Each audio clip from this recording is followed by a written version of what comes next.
never have enough time to play it all. You know everybody wants to walk in someone else's shoes. Everyone's forgot who they are. Such a crime. Welcome back to Otter Creek in Rio Grande, where we're getting ready to start on the all-new frying pan project. Now, if you've watched the channel up to this point and you saw how I built the staging yard in Silver Gulch and the east end of frying pan, then you're gonna see a lot of the same stuff here. I don't plan on changing anything other than I might do some things a little different with the bench work and how I approach the underneath side of the location there. So first order of business is to get this off of the L girders and into the shop and get some cork put on it so I can start laying track. And hopefully I can fandangle this thing and get it out of here without destroying anything precious in the process. So here we go.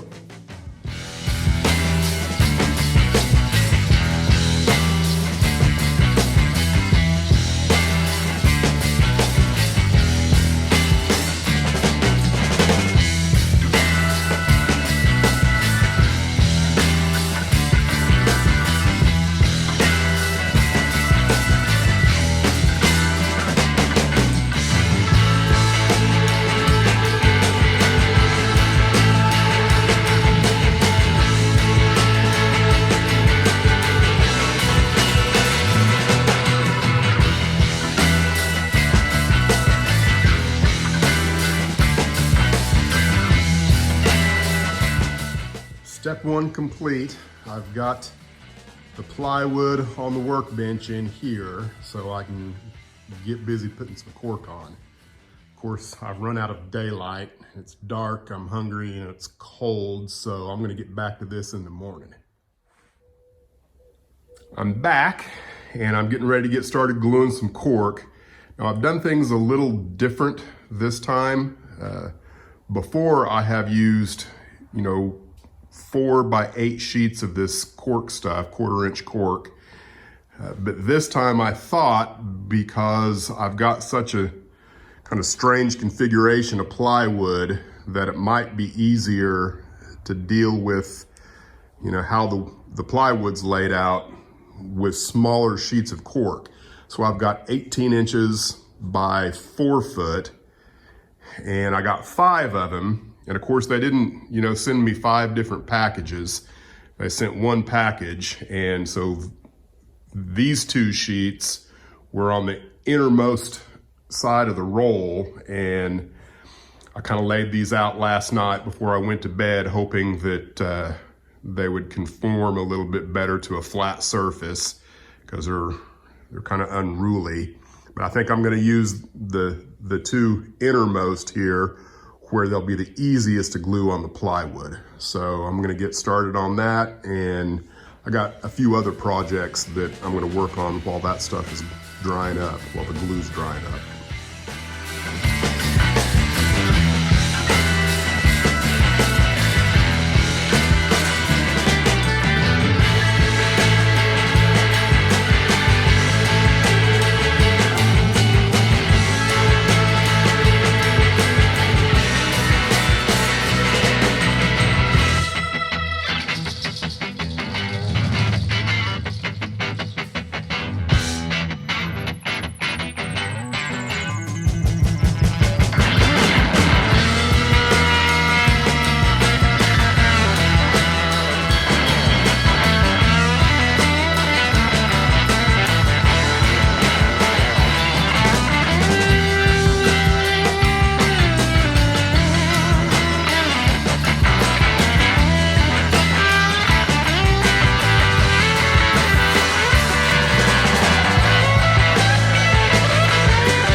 Second piece of cork is gluing. And I thought I'd point something out just in case somebody else, makes an attempt to do something similar to this. Your cork is going to come out of a roll rolled up like that. And if you try and glue it like that, it's going to want to pop up and cause you problems in your weighing process, your weighing it down process. So you're better off to make the curl go down. So now you're only worrying really about getting each end weighed down appropriately, and you'll have a lot better luck getting all of the center area to lay flat and stick with the glue a little bit better. That's something that I remembered to do when I did my staging yard, and I wasn't thinking about this one, and this one I did backwards, but I didn't make the mistake again on this end, so this should glue up a little bit better. Worst case scenario, if that happens, you end up with some bubbles in there where it's not glued down. If I end up with another one while I'm doing this, I'll show you how I deal with that.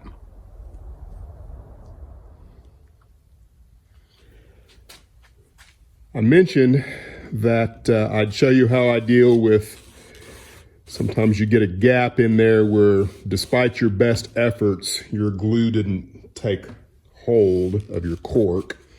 And I've got just a little bit of a gap there, and I've got a couple other little bubbles in here.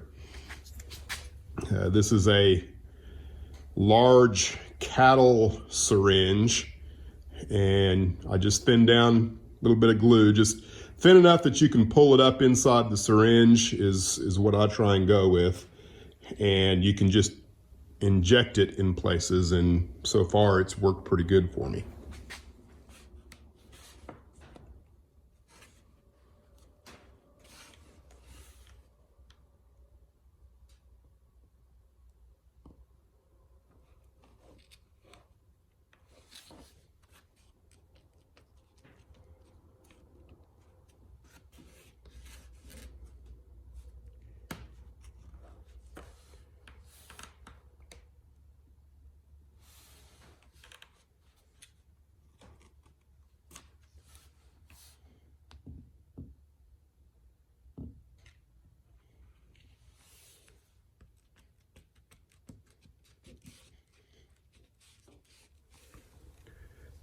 Well, I didn't get everything finished.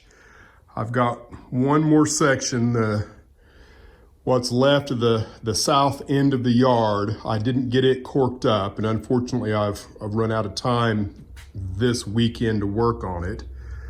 But I did get a lot of stuff accomplished despite not getting this finished. And truth be known, I divided my time. Actually started work on the pit for the turntable, which ironically happens to be probably the exact location where all this is drying up at the moment. So that will be a separate build series. And so it's going to be at least 3 videos long. I don't know, who knows? It might go 5 or 6 because there's going to be a lot to that in the electronics, and there's going to be some modifications I'm going to have to do to make it all work. And I haven't even discussed or figured out how I'm going to sink this into the actual plywood yet. All things to be considered, but I'm going to call it quits for this weekend. Probably not the video, because I think I've only got 7 or 8 minutes of video at the moment. But next Saturday morning, hopefully before Back on Track airs at 9 o'clock Central, I suggest all of you come and drink some coffee with us and talk model railroad on Back on Track. But I'm going to get this glued up and then see how next weekend goes on the rest of Frying Pan. Well, you can see that we fast forwarded just a little bit and all the cork is on. And I got it put back up on the L girders here for one primary reason. And that's that because I didn't have the cork previously, I couldn't mark anything. And where this three-way turnout is very critical as it relates to the laying out of the yard and where the coaling track is going to be and the engine service track out here and everything else. So I wanted to make sure that I got that marked accurately, and the only way to really do that was to bring it back in here and interface it back with the other chunk of plywood that's finished. So that's where I'm at. Now, track crews, unfortunately, are a bit stymied at the moment because the order of HO narrow gauge track that I made at the end of December showed up, and every last drop of it is standard gauge. So I'm unable to do anything else really to speak of as far as, putting anything on here. Now, it's not a complete loss. I do plan on having HO track, HO standard gauge, eventually over yonder where Cloud City will be, but I'm, still years away from that. I don't really need the track. The biggest issue is that I can't find any narrow gauge track. The place that I usually get it, Harris Hobbies, which is a fantastic hobby store down in Texas, he's completely out, and I haven't emailed him yet, to find out how long it's going to take, but I did find 2 bundles that I could purchase for $10 more than what I purchased the 3 bundles of the HO that I didn't know I was getting. So let me show you what I have done. These are the 2 turnouts, curved radius turnouts that are at the east end of frying pan. And if you look closely, you'll see that my template is not lining up with the track, and that's because these are 60 by 33 radius, and no such animal exists on fast tracks for narrow gauge. So what I did is this frog here is all one piece at the moment. It's laid in right on top of the template as best I could. And then everything else, I just used my track gauges and my standards gauge and did my dead level best to get everything in gauge and kind of run it in a way that's going to work. And there might be a few little quirks here and there, because you can see that the geometry here looks nothing like the geometry here.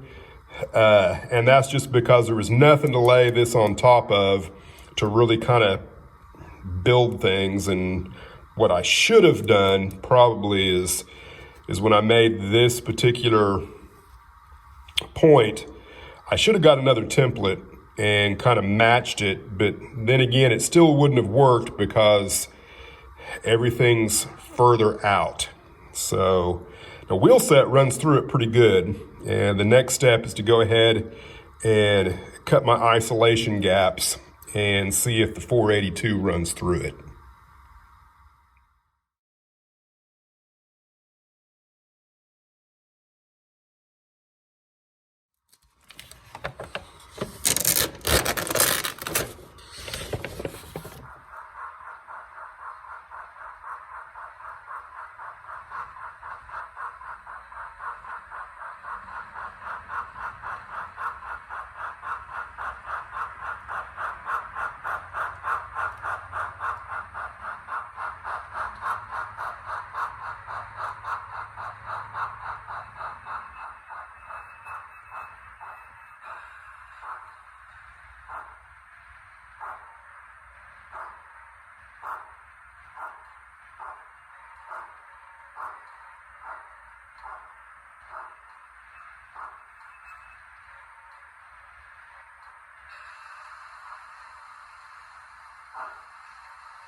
All right, we had success with the hand laid on the paper template 60 by 33 or whatever they were turnouts.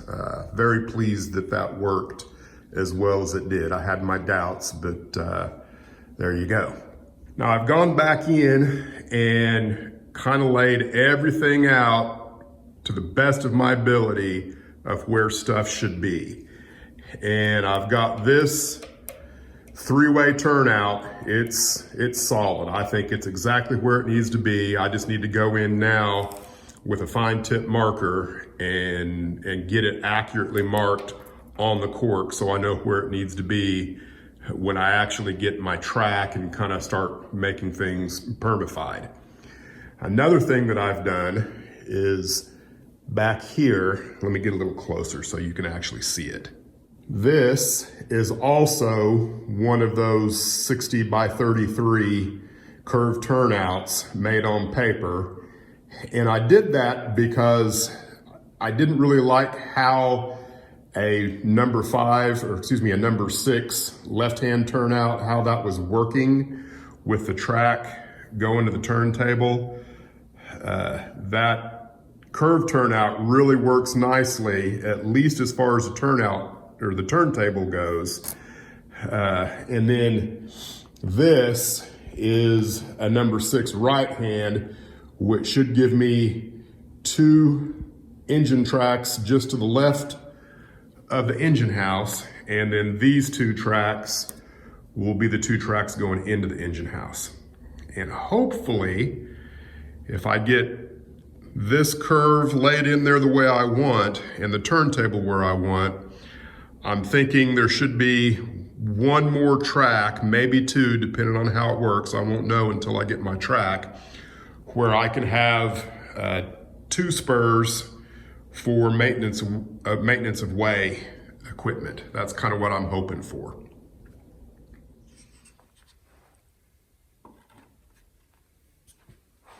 Well, the jury is still out on the ice house. I'm really thinking that that's not what I want.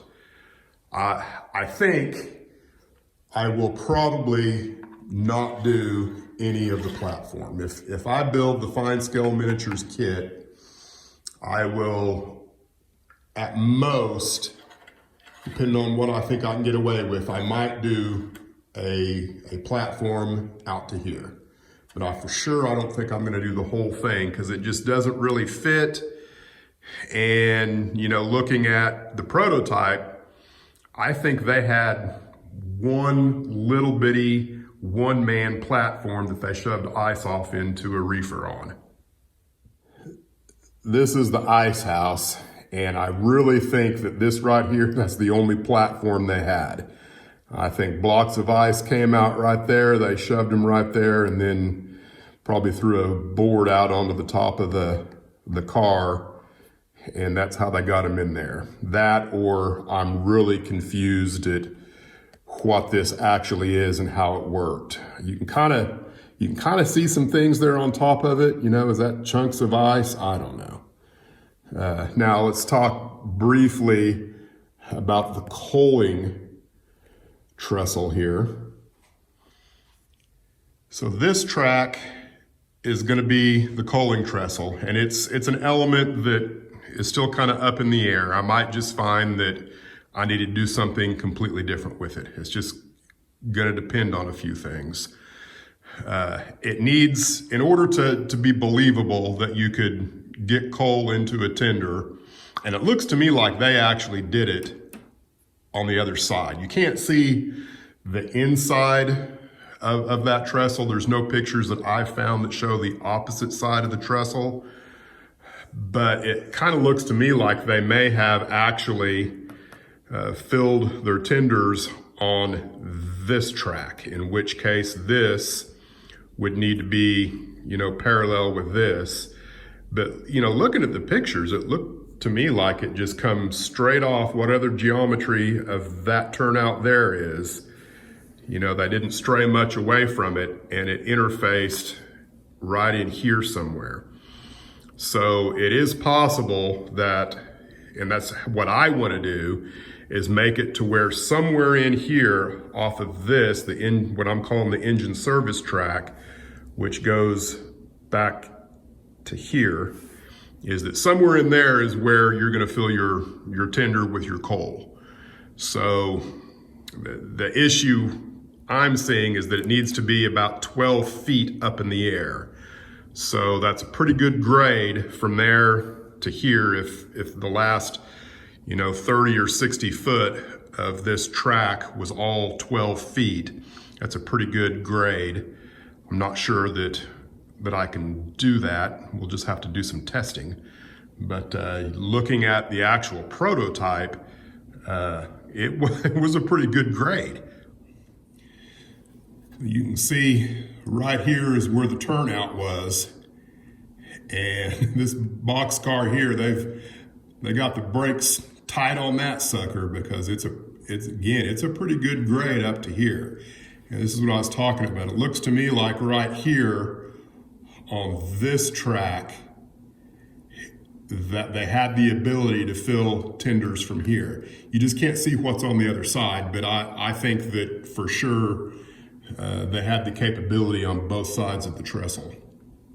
Now, another thing that kind of needs to be looked at is the hotel. And here you can see the hotel is kind of facing the back of the station house there. And I know I'm getting into things you've probably already seen me talk about, but it's all very relevant to how the track lays out. So you can see here, I'm guessing, or actually I didn't guess, I actually kind of did my best to actually measure based on the width of this window. From here to the corner of the porch there is somewhere between 30 and 40 feet. That's how close it was to that curved turnout here where it curves around. That's the Y going back south towards Aspen. So you can see here I have the hotel kind of in there as best I can, and obviously how I approach that with this out here, is going to be a challenge. I'm thinking right now probably what I'll need to do is once I decide the exact location of the hotel is to go ahead and notch out a certain amount of that plywood in there and then go back in with a square of plywood designed just for the footprint of the hotel and build the hotel on that plywood and then have that as part of the lift up so that the hotel actually goes with the lift up. Challenges in construction, we'll come to that later. Now, in closing, because I've pretty much run out of things to do without any track, and you guys are probably tired of hearing me talk anyway, but I figured that these two turnouts, this crossover right here, that location is based on 5 cars, and I actually am pretty comfortable that I can probably get 6 cars in there. And I did it that way because I can very easily reach in here and uncouple a car so that if a train is coming from the west and we use this as the arrival track, and it's a 10-car train, and just, for the sake of argument, you end up with half the train that's actually going to the north-south yard here. You can build that train before you leave your west area to where all of your cars going to the south track, the north-south yard, are on the ass end of the train. So you can uncouple here, then your yard switcher comes out, comes down here, comes back in, attacks the train from the rear, and in then 2 moves, a backwards and forward move, can push all of your north-south cars on to the yard here. Then, depending on how you want to do it, the power can push the remaining cars, if you've got 5 more left that are going to the east-west yard, can push it back over the crossover here, and then your switcher can run around and push them into the north or the east-west yard back over here. I apologize for the spin, but that's what I've got. I'm thinking that the operational part of that should work pretty good, and it would work very similar, for a train coming from the east, you would do the same thing, but when you build your train in the east, you might want your north-south cars on the front closest to the locomotive rather than at the rear. All things that I'm considering as I lay the track out here. So, still don't know what I'm gonna do about track, the narrow gauge track, whether I'm gonna bite the bullet and spend twice as much on what I need or be patient and see what happens with Harris Hobbies and his availability at a good price. So I really don't want to pay more than I have to. And I do have the three-way turnout. I've got one more turnout to build for the layout, and that's the three-way that goes down here. I've got the number 8 left hand that interfaces with the Y. I've got it built, so really the only thing I have to do is build another three-way, and then I should have all of the elements minus the track to get started on this. So thanks for watching. I apologize for talking so long here at the end, but at least you know where I'm at if you're interested, and if you're not interested, you probably already fast forwarded or clicked off and found something else more entertaining to you. So we'll see you around. Thanks for watching.